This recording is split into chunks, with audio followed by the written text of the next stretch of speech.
नमः शिवाय। आज हम परमेश्वर स्तोत्र का पाठ करेंगे।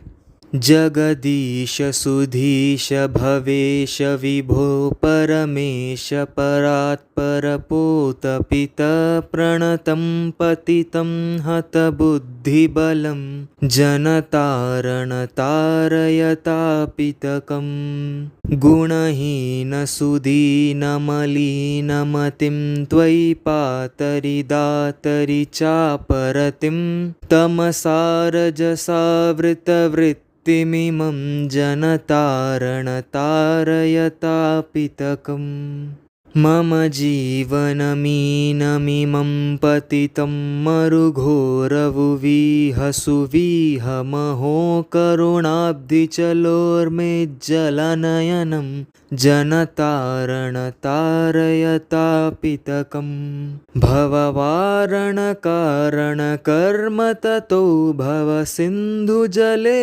शिवमग्नमतः करुणाञ्च समर्प्य तरिं त्वरितं जनतारणतारयतापितकम् अतिनासजनुर्मम पुण्यरुचे दुरितौघभरे परिपूर्णभुव सुजघन्यमगन्यमपुण्यरुचिं जनतारणतारयतापितकम् भवकारकनारकहारक हे भवतारकपातकदारक हे हरशङ्कर किङ्कर कर्मचयम् जनतारणतारयतापितकम् तृषितश्चिरमस्मि सुधां हितमेच्युतचिन्मय देहि वदान्यवर अतिमोहवशेन विनष्टकृतं